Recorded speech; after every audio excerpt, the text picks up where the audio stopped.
Good evening. Welcome to the Yorktown Central School District meeting for January 13th, 2020. Can I have a motion to go into executive session for the matters pertaining to the employment history of particular individuals and contractual negotiations? All those in favor? Opposed?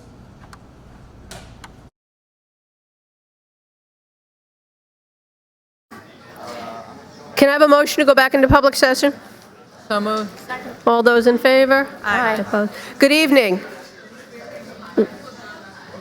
Welcome to the Yorktown Central School District Board of Education meeting for January 13th, 2020. Can we please stand for the Pledge of Allegiance and then remain standing for a moment of silence for our armed forces and those in our community who have lost loved ones, especially the mother of Michelle Monaco, the father-in-law of Francisco Garcia, the grandfather of Caitlin Vigiletti, and the grandmother of Nicole Tocco.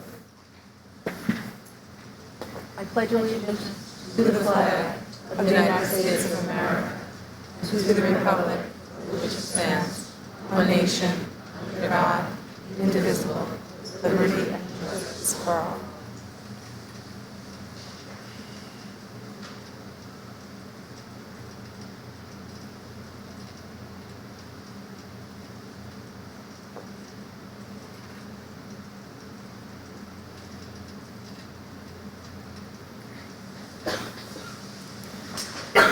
Thank you. Happy New Year to everyone.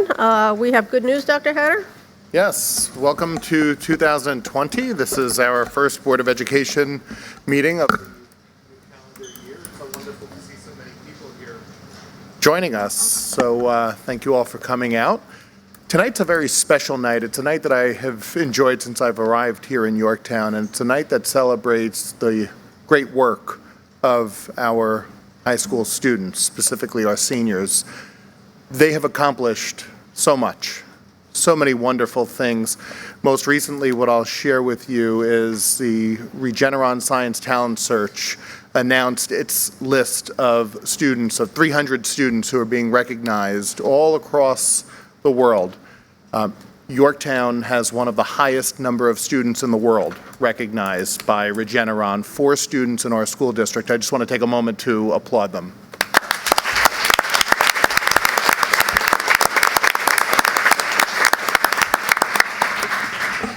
This evening you'll hear some of the wonderful accolades of our students as presented by Yorktown High School Principal Mr. DeGennaro. We'll celebrate some of their wonderful accomplishments. We'll hear about our valedictorian, our salutatorian, our top decile students, and so many other wonderful acknowledgments of the fine work happening here at Yorktown High School. At this point in the program, I'm going to turn the remarks over to Mr. DeGennaro, Yorktown High School Principal.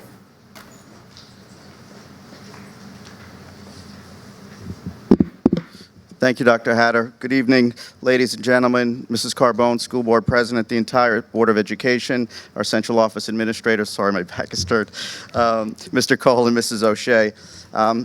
Welcome. So happy that you're here tonight to celebrate academic achievement. The names that you're going to hear tonight are our best and brightest from a very talented class of 2020. So I'd like to give not only the students a round of applause, which we'll do a few times tonight, but also you as parents that are here tonight.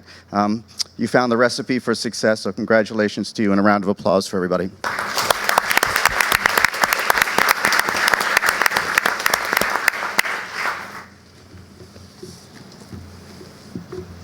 So this evening, and we're going to start at the top of the alphabet. So as students come through, we'll announce the student's name, why they're being recognized. For some students, it's 1 honor. For some, it's 2 or 3. As students come up, if you can shake my hand, certainly receive your certificate, shake the people standing behind me, their hand, and then wait right behind them. We'll take a big group picture at the end, so you remain up here. So, without further ado,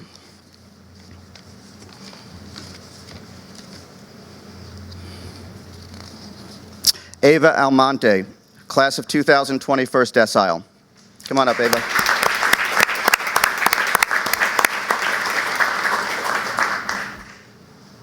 Congrats.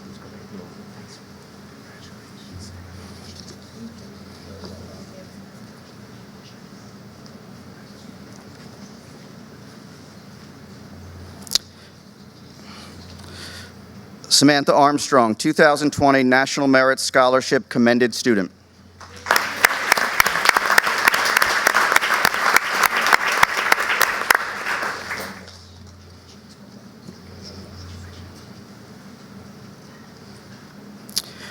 Madison Battinelli, class of 2020, first decile.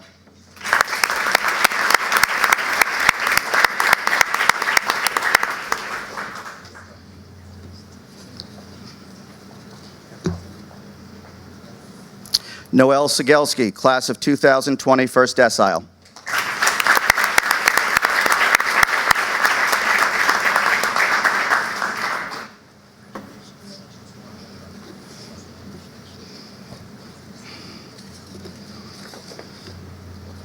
Grace Chen, 2020 National Merit Scholarship commended student.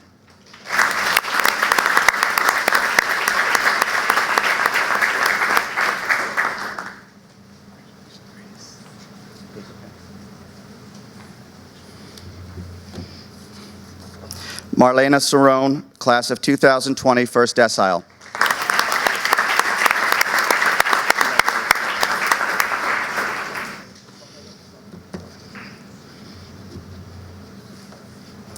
Victoria Datillo, class of 2020, first decile.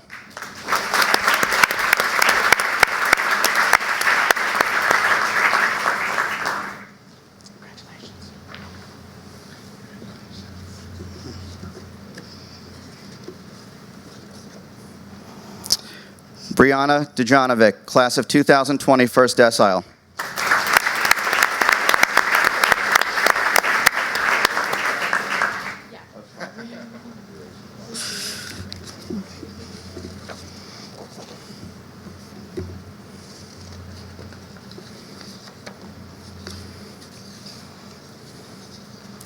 We have 3 certificates for the next recipient. Snehal Dubey, class of 2020, first decile, 2020 National Merit Scholarship commended student, and 2020 Regeneron Scholar.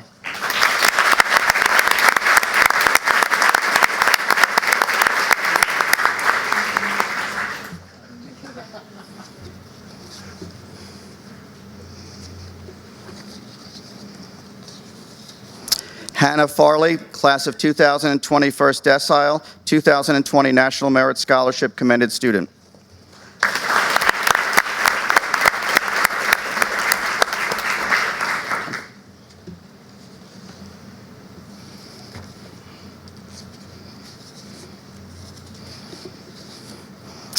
Emma Guarini, class of 2020, first decile, 2020 National Merit Scholarship commended student.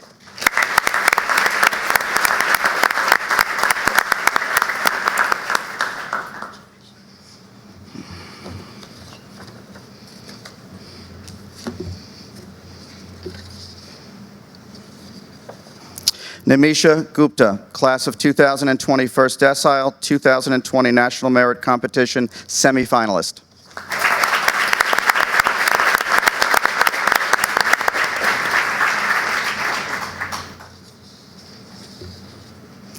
Layla Hudson, class of 2020, first decile.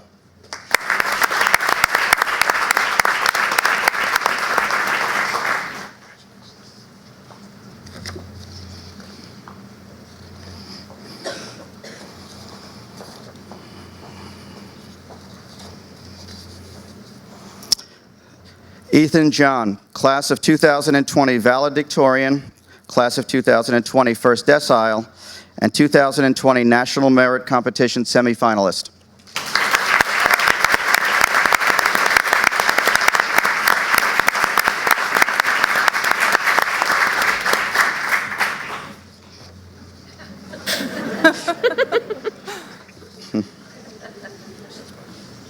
Does things differently.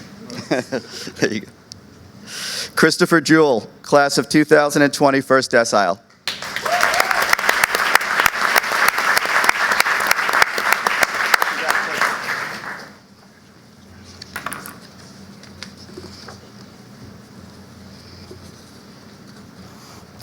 Laura Jocelyn, class of 2020 first decile and 2020 National Merit Competition semifinalist.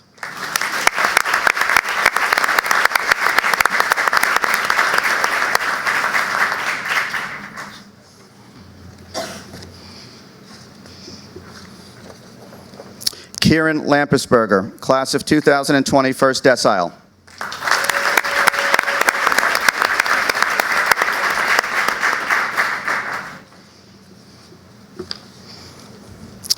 Michael Lin, 2020 National Merit Competition semifinalist.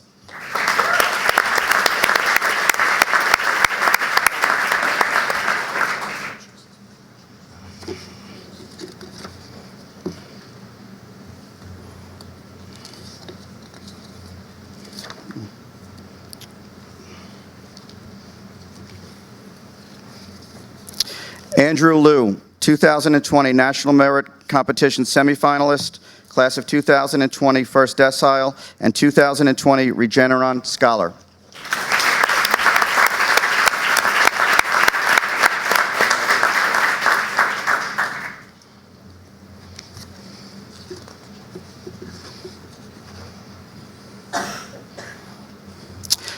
Nancy Luo, class of 2020 first decile.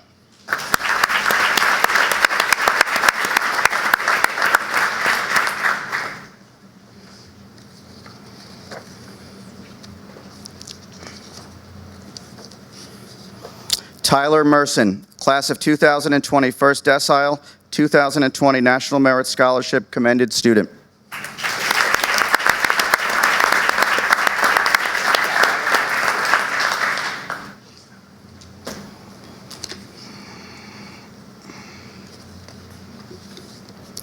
Aiden Mooney, class of 2020 first decile.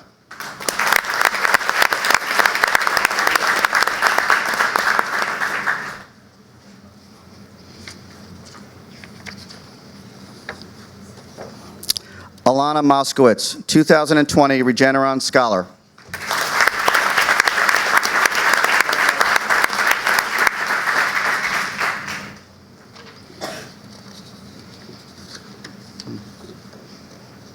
Jessica Moskowitz, class of 2020 first decile.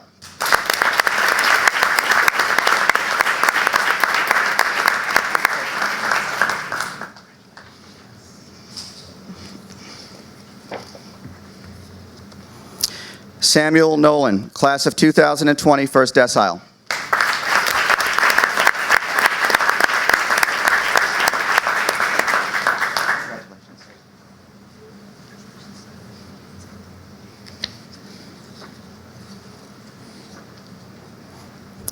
Casey Police, class of 2020 first decile.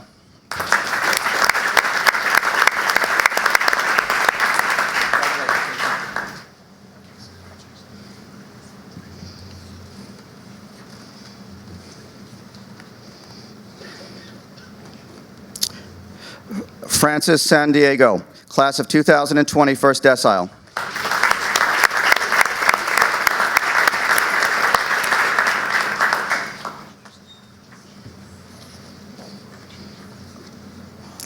David Sharp, 2020 National Merit Scholarship commended student.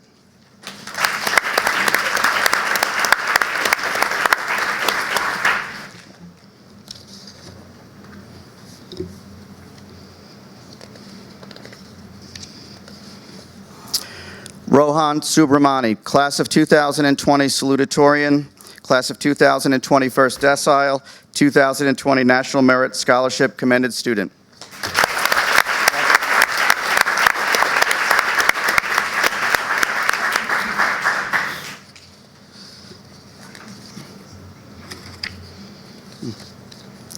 Sophie Vernick, class of 2020 first decile, 2020 National Merit Scholarship commended student, and 2020 Regeneron scholar.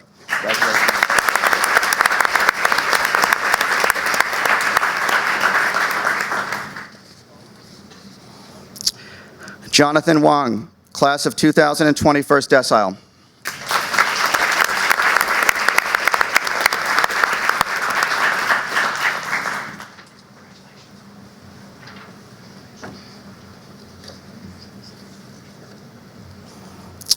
Alyssa Zhang, class of 2020 first decile.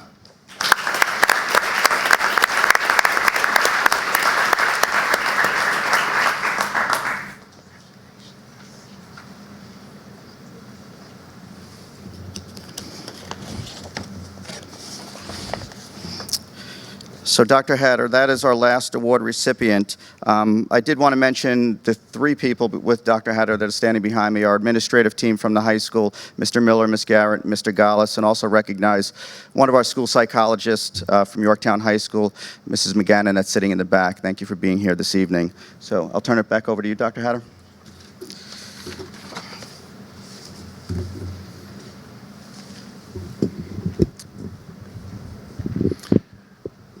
So to our community, to our Board of Education, I present you with our Class of 2020 honorees, our top decile and special award winners.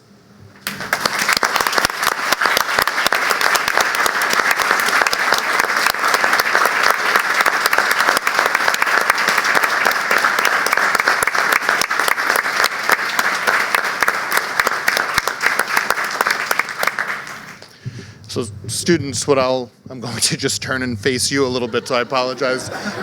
You're the most important people in the room right now, so what I will share with you is I'm so proud. I'm just so proud of you. Many mornings you'll see me standing out in front of the high school holding the door open for you to arrive. Do you recall that sometimes? Yes. And it means so much to me to be able to start my day with you and you start your day with me, because you inspire me. You are why we do what we do. Keep doing what you're doing. So I'll keep it short because I'll have a more lengthy speech in about 6 months from now for you. But until then, you make me so proud. You make us all so proud. And what I'd like to do is just commemorate the evening with a photograph. So if I can ask you to just get a little closer together, we'll have our high school administrative team in, and Mrs. Paterno will also take the picture for us. Now to Flora. I need to kind of, I think I need I need you guys, a few of you to come in the front. I don't think I'm going to get.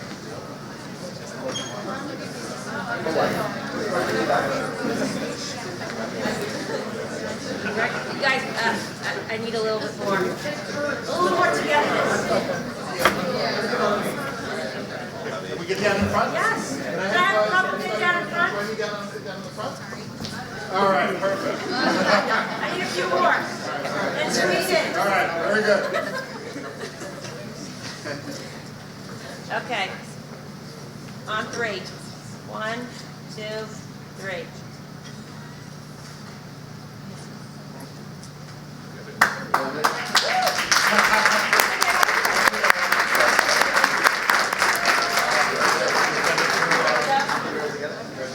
Congratulations, everyone.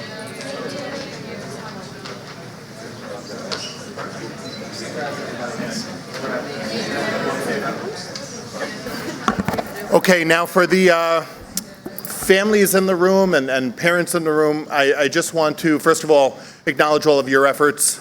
This doesn't happen accidentally. It happens because there's so much that happens. There's so much driving students to reviews and to school and to practices and to all of the performance that they participate in, all of the support that you provide not only to your children but to our school district. I'm eternally grateful for all of the work that you do. Now, to our high school administration, thank you so much. You do a tremendous job. 2019 was perhaps arguably the greatest school year in the history of our high school, and the leadership has a lot to do with it, so I appreciate your efforts. At this point in the meeting, if it's okay with the board, I'm going to request just a brief 5-minute recess for anyone who has some kind of science project or English paper to write or math test tomorrow. You're welcome to stick around. We have a terrific meeting that is going to happen where I'm giving a budget presentation. It'll be wonderful. Or you can take this opportunity during the recess to go about your way and go about your evening. Thank you all for coming.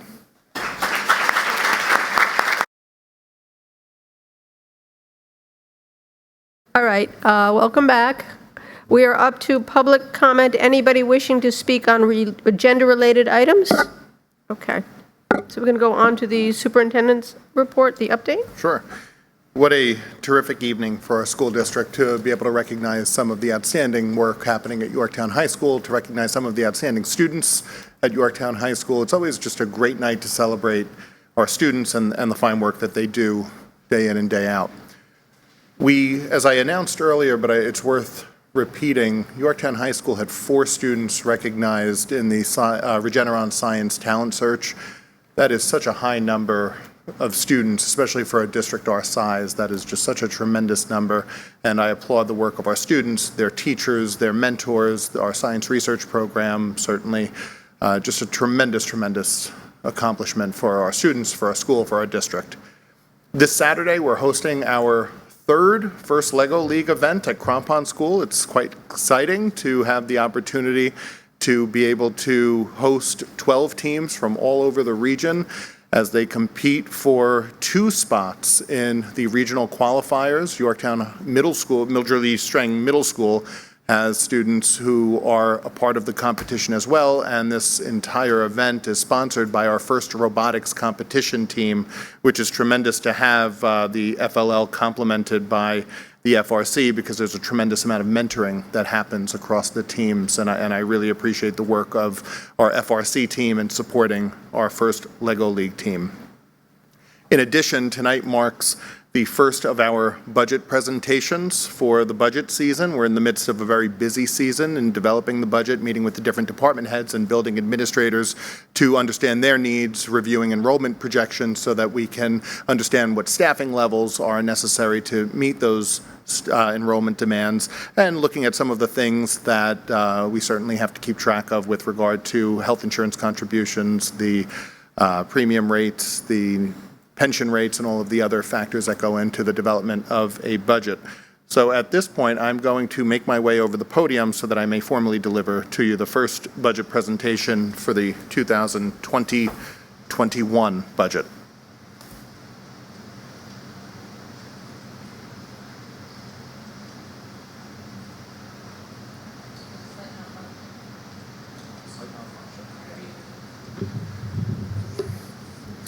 So as we're preparing for that, do we have the budget schedule prepared so that we can share just with our community?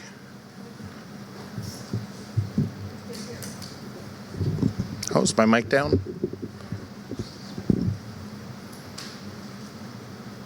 Terrific. Terrific. So as we're waiting for the computer to reboot, what I will do is I will share some of the upcoming presentations for our community. Of course, this evening I'll be giving the budget overview. In 2 weeks at the January 27th meeting, we'll be hearing from our athletic director and from Mr. Barrett for the athletics and co-curricular budget. February 3rd, we'll hear about debt service and transportation projections. February 10th will be general support, which includes our facilities department and the employee benefit component of our budget. February 24th, we'll review the tax cap calculation, state aid, and district reserves. March 9th, we'll take a look at, I would argue, one of the most important components of the budget, the instructional component of the budget, general education, special education, and technology. So that's a pretty substantive presentation. March 30th is when I will be back at the podium piecing all of the presentations back together. I anticipate the budget adoption will take place on April 20th, budget hearing on May 11th, of course leading to the budget vote on May 19th of 2020 at Mohansick School from 7 a.m. to 9 p.m. When's the budget hearing? May 11th. May 11th, okay. No, the budget hearing. And then the vote is 2 weeks later? 19th. Okay. The adoption is April 20th. It just seems late. Okay, thank you. So the budget development process actually began in October.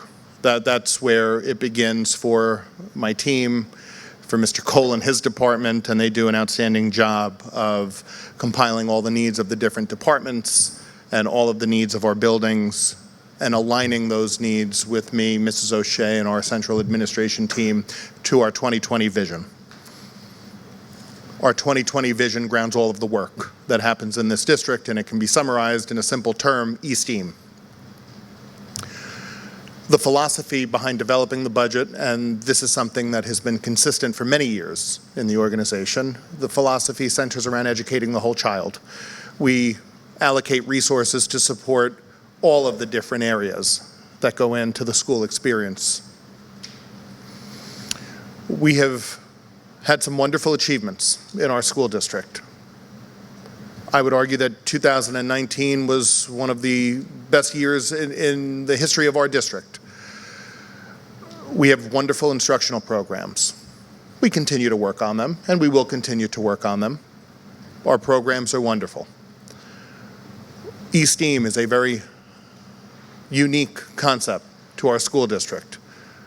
We had about 30 visitors from across the region come to visit us a couple months ago, and we're expecting some more visitors to come back in the spring so that they can learn a little bit more about our Ycsd approach. We offer so many opportunities at our high school and middle school. There are 130 clubs or athletic opportunities that are school-sponsored through our middle school and high school. There is literally something for everyone, and if we don't have a club that students are interested in, they often submit proposals to our administration, and those clubs are offered the following school year. Freshmen, JV, varsity athletics, we have an outstanding fine of performing arts program. Our student actors are quite impressive. Our student musicians are awe-inspiring. A full band, orchestra, and choral program that really represents our district with pride. Our students are not only learning in the classroom and learning on the playing fields, but they're learning through service opportunities as well. Our students volunteer and donate their time to so many different worthy causes. Most recently, our band program had a shoe drive where they collected, our band, orchestra, and chorus programs, where they collected gently worn shoes. And for each bag of shoes that they were able to receive, there was a monetary benefit on the other end. And those gently worn shoes went to a really good cause. Our graduation rate at Yorktown High School is amongst the highest in the country, and our college acceptances are among the best in the United States. I just wanted to highlight some examples. I won't read the slide, but I wanted to highlight some examples of the recognitions that our district has received in the area of character, scholarship, and extra classroom activities, and they are pretty impressive. And it's a direct result of the fine work that our students are doing under the leadership of their teachers. As I mentioned earlier, just in 2019 alone, we've been recognized by all of those organizations. Our newest recognition is being named to Newsweek's top STEM schools in the country. Now, it's wonderful that we now are on the list, and with some strategic adds to our program, I foresee us just climbing. Some new courses. This is something that I'm really excited about, is the opportunity to offer some new opportunities to our students, some new and exciting opportunities to our students that they hadn't previously had the opportunity to experience. So in 2018-19, we offered some new courses. Last year, we added our very first engineering program, a beautiful engineering lab. We added our robotics lab, which is just a gorgeous facility, ever evolving. But it's in our program, and we continue to grow it, and we continue to upgrade it and update it. We also introduced an app development course, and how wonderful that course has been. I had the opportunity to visit the course before the holiday recess, and the students are really doing some meaningful work in that class. And as I think about apps and the importance of apps in today's world, I'd be hard-pressed to imagine a day in many of our lives where we haven't used an app. I would argue that we would use multiple apps throughout the course of each day. Next year, we're going to build upon our engineering program.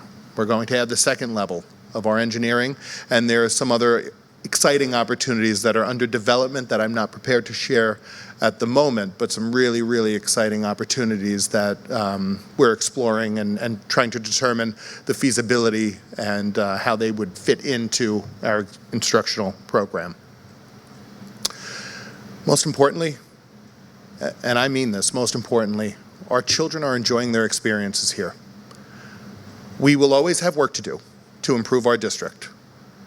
And the day that we believe that we don't have work to do to improve our district is not going to be a happy day. Most importantly, our children are enjoying coming to school. They're enjoying teaching and learning. They're enjoying interacting with their teachers and with the curriculum and with their friends. They're enjoying the opportunities that are afforded to them, both in the classroom and outside of the classroom, and there are many. And as a proud father in this district, I get to see that firsthand from so many different perspectives, not just as superintendent, as father and as resident as well, and as educator.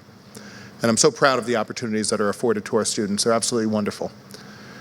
But we have more work to do. And we will always have more work to do, and we must continue to not only enhance existing programs, we have to look for new opportunities for our students as well.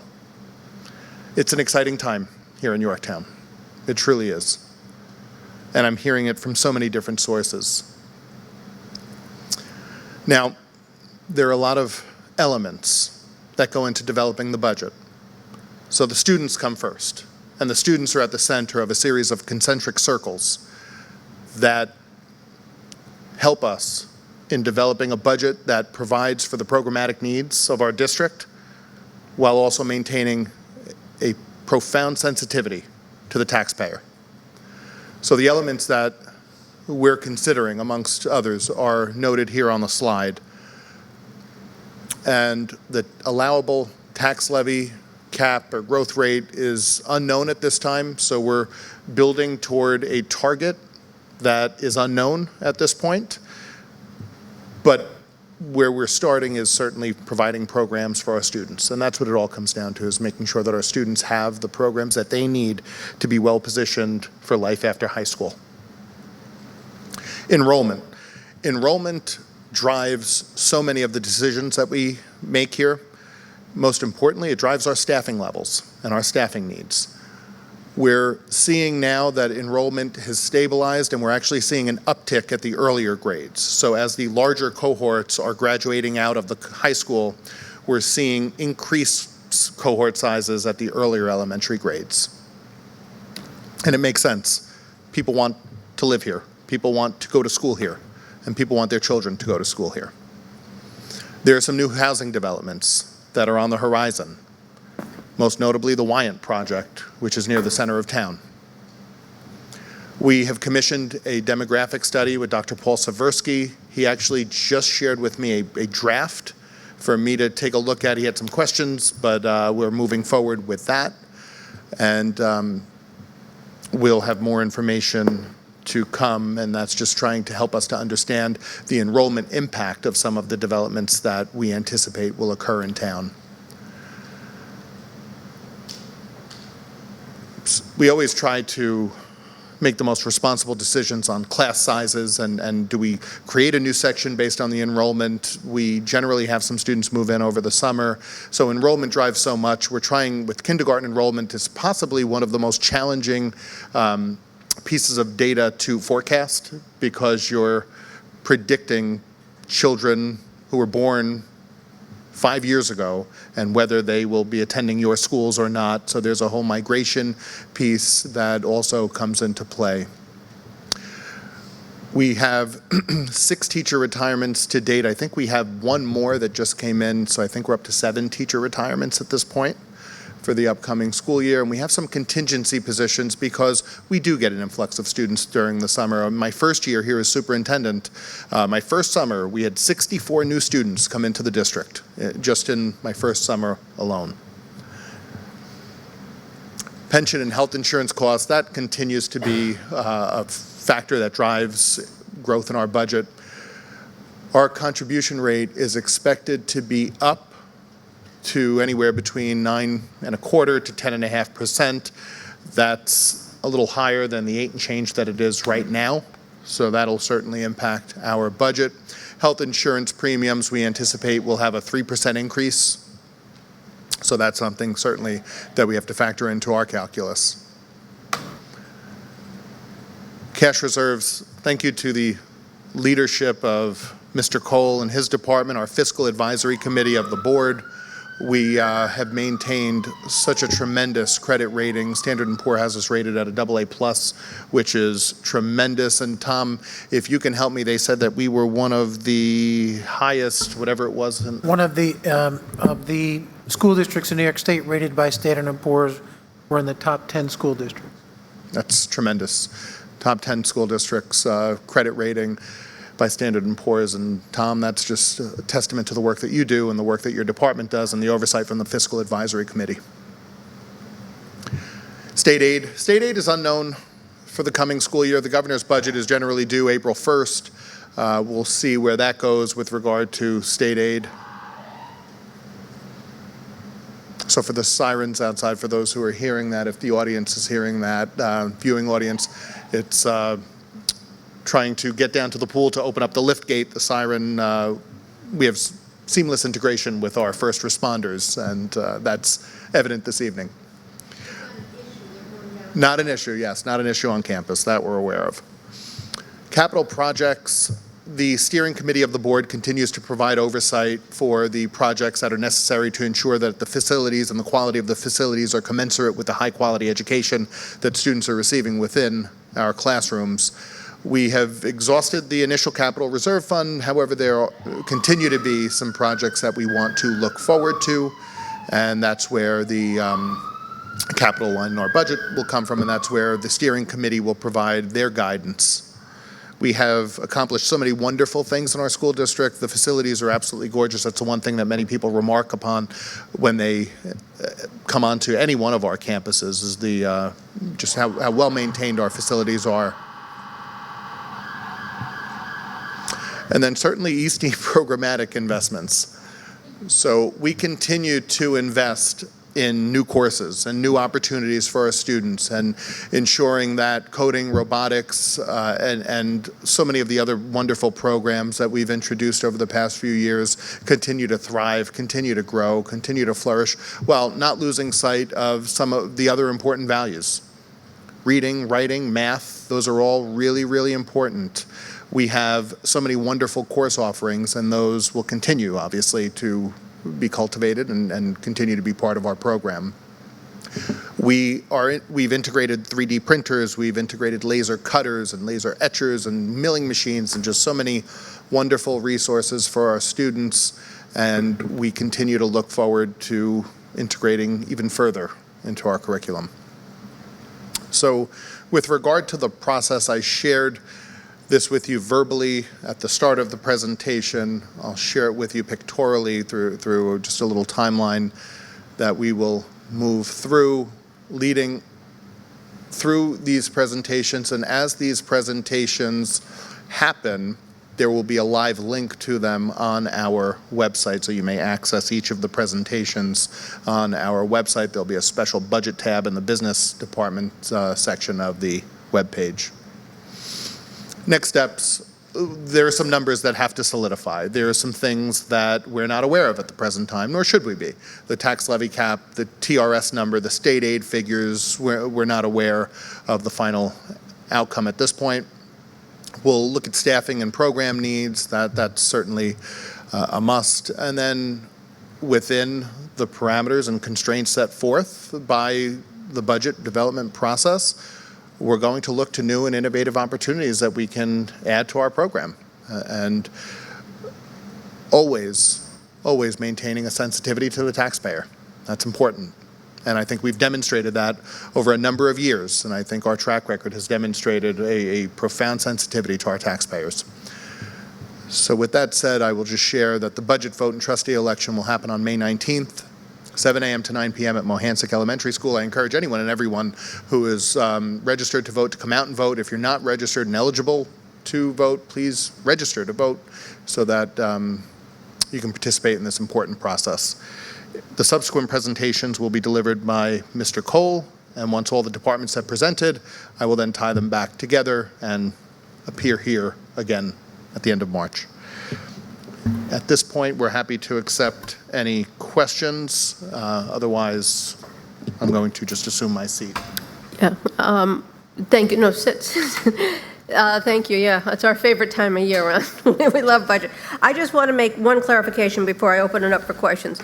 We talk about key elements of the budget. These are not the only key elements. We are constantly working on curriculum. It's just almost a given. It's not on the list because curriculum is always a given and it's always being worked on. I just want to clarify that because I don't want people to think that we are foregoing curriculum for Ycsd or anything like that. So I just wanted to. Athletics aren't there. Good. Their facilities aren't there. Right. There are a bunch of I just wanted to make that very clear, so. Anthony, did you have questions? Not yet, no. I'm good. I'm good. Not yet, thank you very much. All right, you're off the hook for tonight.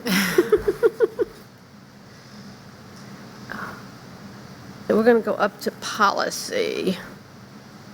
Policy adoption. A motion to approve the first reading and adoption of the following policy, that's 6700 purchasing. So moved. Second. All those in favor? Aye. Aye opposed? Deletion. Be it resolved that the following policies, regulations, and exhibit be deleted from the policy manual because they are obsolete and unnecessary. 5311.3, student complaints and grievances. 5311.3R, its regulation. 5311.5, student dress code. 5312.1, regulation of drug and alcohol abuse.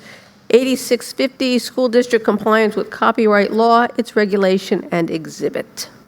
So moved. Second. All those in favor? Aye opposed? We also have first reads on the following policies. We have 5312.1, tobacco and drug and alcohol abuse, 5220, school-sponsored student expression, 5421, distribution of potassium iodide, 5454, student automobile use, and 8121, first read. Did anybody have any questions or comments? Nope. I know Mike, he's not here today, but he had a comment about the student expression, so I think I'll bring that to policy when we have the meeting on Wednesday. Okay. All right. We are up to personnel.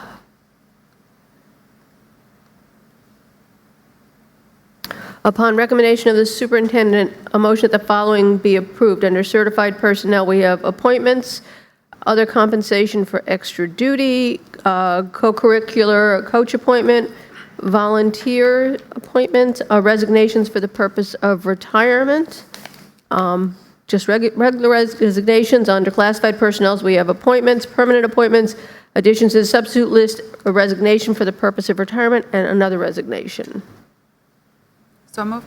Second. All those in favor? Aye opposed? Ron, did you want to speak? Yeah, I want to acknowledge those who are resigning from our district for the purpose of retirement. We have 7 teachers who have decided that their 20-plus years in the district has been fulfilling ones. And I've met with several of the teachers who are retiring, and it's very bittersweet.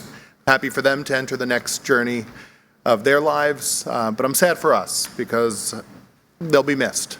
They'll certainly be missed. 143 combined years in the Yorktown schools for these 7 individuals. So that's absolutely remarkable.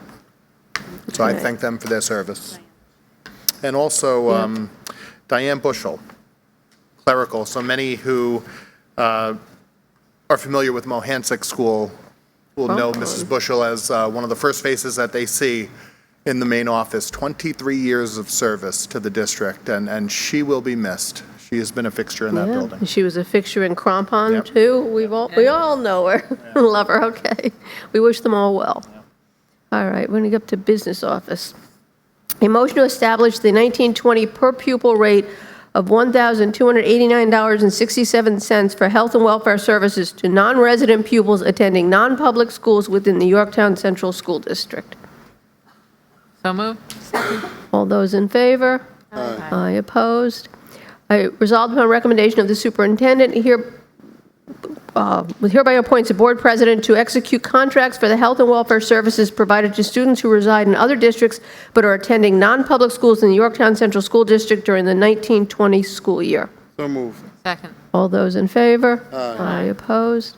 We have placements. A motion to arrange the following placements as of January 13, 2020. So moved. Second. All those in favor? Aye. Aye opposed? Public, gifts, grants, and donations. A motion to accept with gratitude the following gifts, grants, and donations. At Brookside, $70 from Your Cause LLC, trustee for PepsiCo Foundation, United Way Worldwide DAF Program. $88 from the Brookside PTA to be applied to a field trip. $35,000 from the Brookside PTA for new playground equipment for Brookside. Mohansick, $1,500 from the Mohansick PTA for Story Pirates Assembly. $1,960 from the Mohansick PTA for a field trip to the Westchester Children's Museum. Brookside and Mohansick combined. $100 from Jeffrey and Diane Barber for for the Carol Jacobson Fund at Yorktown High School, $16 from Your Cause LLC trustee for New York Life Employee Match Program, $30 from BSN Sports Royalty Program for Nike for an employee team store sales, and $18,808.32 from the Huskers Club for the Yorktown High School Athletic Department's UCA National Cheer Competition in Florida. So moved. Second. All those in favor? Aye. Opposed? Board comment. Lisa? Nope. Welcome back, everybody. Happy New Year. Cheryl? Congratulations to all the students and their parents who were here tonight. What a remarkable group. I just wanted to add one thing. Not only does their talent and academic interest end there, but they are the ones, as well as all of our other students, they're participating in the 130 athletics and co-curriculars as well. So what a phenomenal bunch of students, and I wish them well. Freshman? Everything Cheryl said. Yeah. Anthony? So tonight, always an interesting night tonight. It's like a reflection night for me because we go through Brookside and Mohansick, then Crampon in the middle school, then we get to the big boys, the high school, and you think it's like a labor of love. We're sitting here all year, and then you get to see what the labor is for tonight. And you sit here and you kind of pound your chest and say, yes, this is what it's for. And they come up and they get their certificates, and it just kind of re-energizes yourself from what you're doing it for. So congratulations, like Cheryl said, it was fantastic to the parents and to Joe and all his colleagues, and it was just a great night to see why I'm sitting here and we're sitting here is for that, sending more in the world, and we could feel good about it. So it was a good night. Yeah, they were incredible. So we're always proud of them, and it's an amazing group of students. But you know, all of our students in the high school are an amazing group of students, and we're really proud of where they've come and where they're going to go. Ron, Lisa, Tom, anything? Okay, so we're going to go up to public comment. Anybody wishing to speak? Please just announce your name. It's 3 minutes.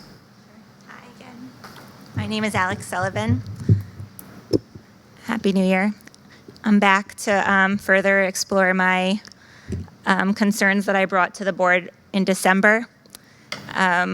I wanted to get maybe some more clarity or express more concern about the board's decision not to buy a prepackaged program at this time for writing curriculum grades K through 5. It seems to me as a non-educator, I heard a couple terms thrown around like teacher buy-in, getting teachers on board. There was another one, I'm blanking now. But it seems to me that these seem like confusing reasons not to buy a program that's already been researched, tested, implemented broadly, you know, throughout the state, country, county, city. There are professionals who've dedicated their lives to creating curriculum. They study curriculum. They study implementation of curriculum, teaching teachers how to teach, how to implement this curriculum. And there are programs out there, be it Teachers College, Writing Revolution, other programs that have been around for 10, 15 years. It seems like an interesting choice for Yorktown to think that within a summer and a year they can implement and develop a program and put it in the classrooms and get the teachers teaching it when the people who are developing the program are learning about the program as it goes. A program that has been tested for 15 years and modified and for efficacy has been, you know, worked on by many professionals throughout the years. And it seems very like a waste of our students' time to start from scratch when there are programs that are out there that I know maybe aren't perfect. Oh, Dr. Hatter mentioned teacher individuality. A teacher can infuse their sense of individuality in their classroom even when they're given a prepackaged program, just like I'm sure many of the teachers infuse their tricks in their math lessons, even though they have these math lessons that are prepackaged and given to them. I haven't experienced that teachers are using this scope and sequence that was developed as effectively as I would like to see. I think that it's not sufficient. It's not giving a daily lesson of what the kids should be learning, for instance. There was a program assignment that I saw in the scope and sequence when Lisa shared it with me that I know that my daughter in 4th grade did. The finished product was a 5-sentence paragraph in 4th grade, and it was, I believe, done over maybe a couple days.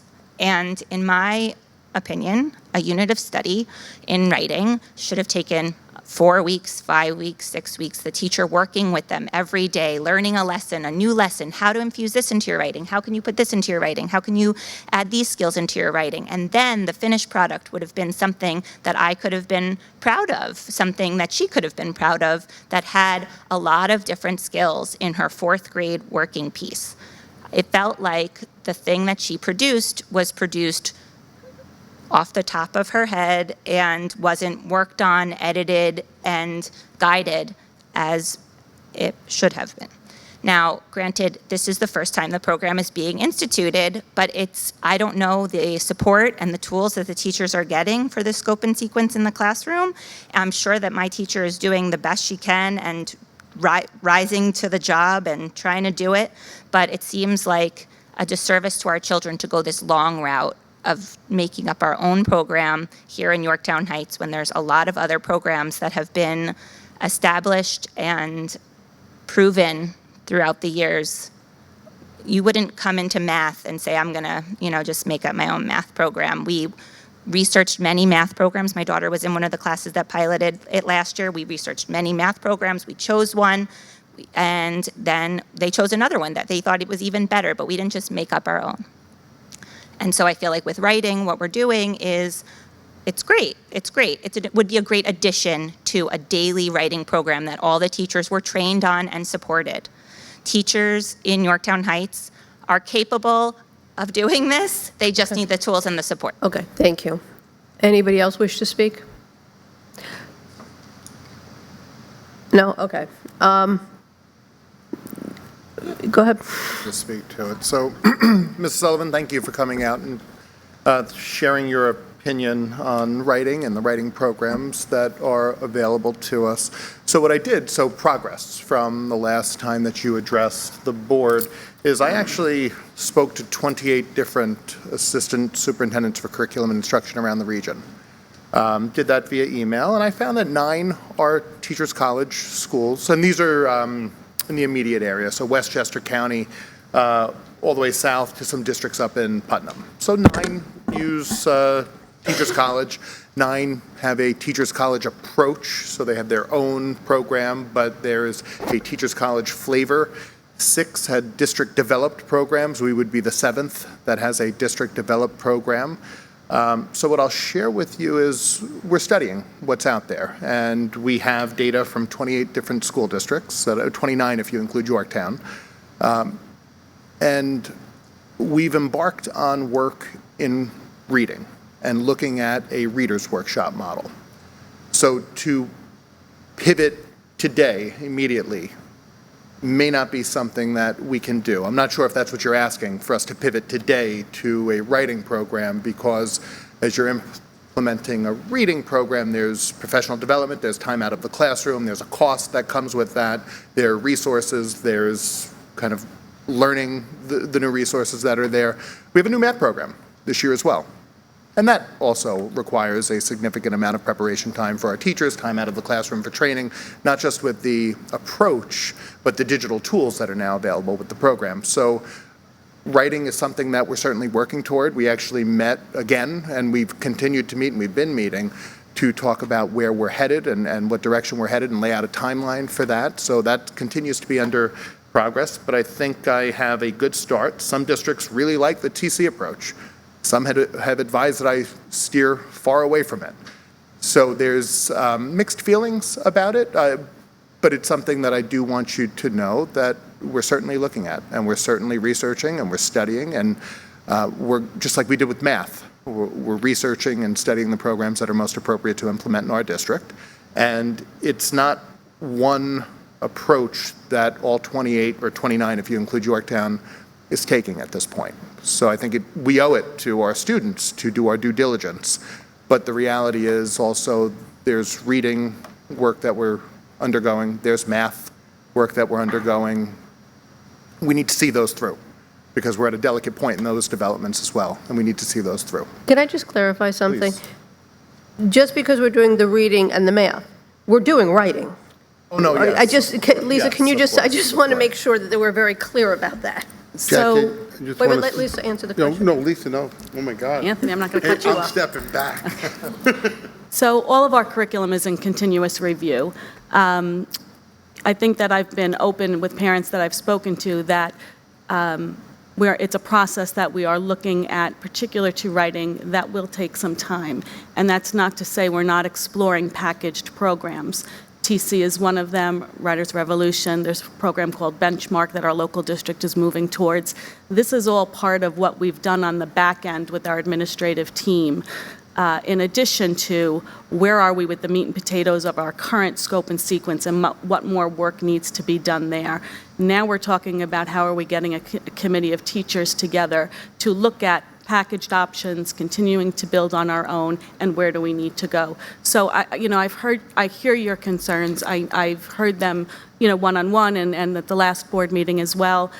This is being taken very seriously, and there are processes and procedures that we need to be sure that we're following. So, are we going to purchase a program are we going to purchase a program today? That wouldn't be feasible because it wasn't in the 1920 budget anyway. So we're looking to where we need to go further. Okay. Anthony, do you want to say something? Yeah, I just want to say thanks for coming back. It's really cool when we have company. It's really rare, but it's good input, and don't stop coming back, and just giving us input, which is really cool. So thanks. Anybody else? We're good? Can I have a motion to adjourn? So moved. Second. All those in favor? Aye. Opposed? Good night, everyone.